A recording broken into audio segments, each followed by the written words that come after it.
तिचे वडील कल्याण सोनवणे यांच्या बरोबर आपल्या मिटिंगांना यायची, सभांना यायची. भगतसिंगांचा पोवाडा तिने एकदा म्हटला होता. अशी आकांक्षा अगदी 2 दिवसाच्या आजारातनं 18 वर्षाची केवळ असताना आपल्यातून निघून गेली. तिला आपण सर्वात प्रथम उभं राहून आपली आदरांजली व्यक्त करूया.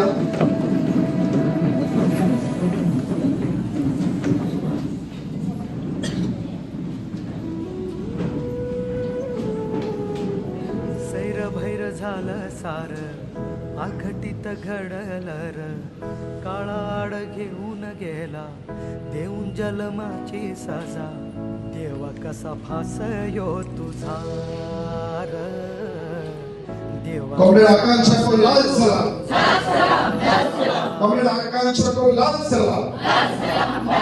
कॉम्रेड आकांक्षा सोनवणे अमर रहे, अमर रहे, अमर रहे. घरदार अनाथ एक तिचं स्वप्न होतं आणि एक आम्ही तिच्यासाठी बघितलं होतं. तिचं स्वप्न होतं की एमपीएससी ची परीक्षा पास होऊन लोकांना न्याय देता येईल असं एखादा अधिकारी बनणं. आणि आम्ही तिच्यासाठी स्वप्न बघितलं होतं की ती आपल्या पक्षाची उमेदवार म्हणून पुढच्या इलेक्शनला उभी राहील असं स्वप्न आम्ही बघितलं. आज ती नाहीये, पण या कार्यक्रमामध्ये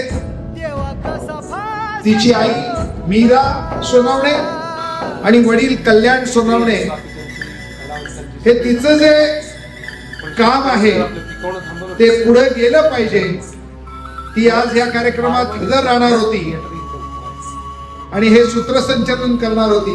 तर ते काही सूत्रसंचालन करणार नाहीयेत, पण आजच्या कार्यक्रमामध्ये एक छोटासा हातभार ते जरूर लावणार आहेत. त्या दोघांना मी विनंती करतो की त्यांनी या दोघांनी या इथे पुढे येऊन बसावं. कल्याण आणि मीरा, आपण दोघांनी या पहिल्या लाईनमध्ये येऊन बसावं. तुम्हाला जे आपल्या आजच्या कार्यक्रमाचे प्रमुख वक्ते आहेत त्यांना बसा, त्यांचं स्वागत करण्याचं काम तुम्ही करायचंय. आपण आजच्या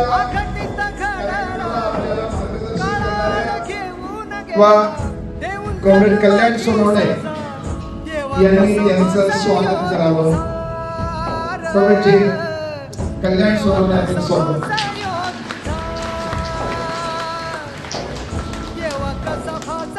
आणि मीराताईंनी कॉम्रेड बबली रावत यांचं स्वागत करावं.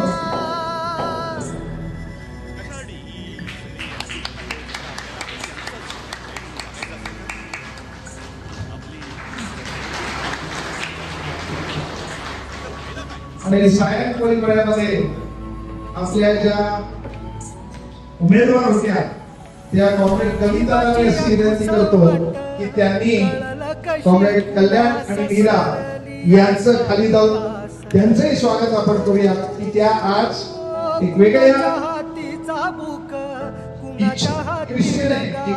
विचाराने आज ते आकांक्षाचं कार्य पुढे नेण्यासाठी आलेले. किंवा त्या दोघांचंही